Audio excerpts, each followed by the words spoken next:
ಕನ್ನಡ ವಾಹಿನಿಗೆ ಸ್ವಾಗತ. ಪುರಾಣ ಪ್ರವಚನ ಕೇಳೋದ್ರಿಂದ ಮನುಷ್ಯನ ಮನಸ್ಸು ಸದೃಢವಾಗಿ ನೆಮ್ಮದಿ ವೃತ್ತಿಯಾಗುತ್ತೆ ಅಂತ ಪ್ರವಚನಕಾರರು ಆದ ಪರಮ ಪೂಜ್ಯ ಶ್ರೀ ಅಜೇಂದ್ರ ವಿಶ್ವಕರ್ಮ ಏಕದಂಡಗಿ ಮಠ ಶಹಾಪುರ ಹೇಳಿದ್ದಾರೆ.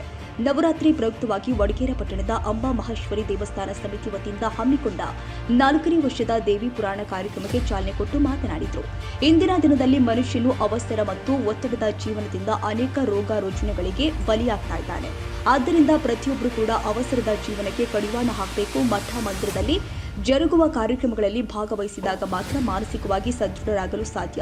ಪ್ರತಿಯೊಬ್ಬರು ಕೂಡ ಸಾಮಾಜಿಕ ಧಾರ್ಮಿಕ ಕೆಲಸದಲ್ಲಿ ತೊಡಗಿಸಿಕೊಳ್ಳುವಂತೆ ಸಲಹೆ ಕೊಟ್ಟಿದ್ದಾರೆ. ನವರಾತ್ರಿಯ ಅತ್ಯಂತ ಪವಿತ್ರವಾದದ್ದು. ದೇವಾನುದೇವತೆಗಳಿಗೆ ಅತ್ಯಂತ ಸಡಗರ ಸಂಭ್ರಮದಿಂದ ಪೂಜೆಗಳು ಜರುಗುವ ಪವಿತ್ರ ದಿನಗಳು ಇವಾಗಿದೆ. ದೇವಿ ಪುರಾಣವು ನೈಜ ಘಟನೆಯ ಕಥೆಯಾಗಿದೆ. ಜಗತ್ತಿನಲ್ಲಿ ಮಹಿಳೆಗೆ ಅತ್ಯುನ್ನತ ಸ್ಥಾನವಿದೆ. ಪ್ರತಿಯೊಬ್ಬರು ಕೂಡ ಮಹಿಳೆಯರನ್ನ ಅತ್ಯಂತ ಗೌರವದಿಂದ ಕಾಣಬೇಕು ಎಂದರು.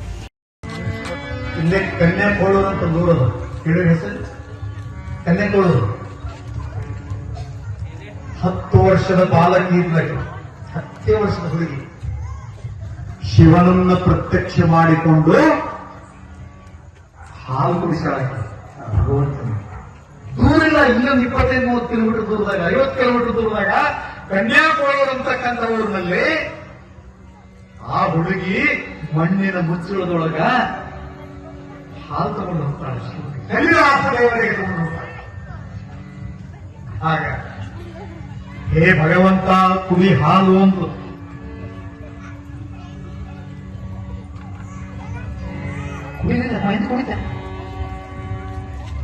ನೀನು ಹಾಲು ಕುಡಿಲಿಕ್ಕೆ ನಮ್ಮ ಅವು ಬೈತಾಳ ಕುಡಿ. ಹಾಲು ಕುಡಿಯದಿದ್ದರೆ ನಮ್ಮವ್ವ ಬಡಿದ ಪಳಯ್ಯ, ಹಾಲು ಕುಡಿಯದಿದ್ದರೆ ನಮ್ಮವ್ವ ಬೈದ ಪಳಯ್ಯ ಅಂತ ಹೇಳ್ತಾರೆ.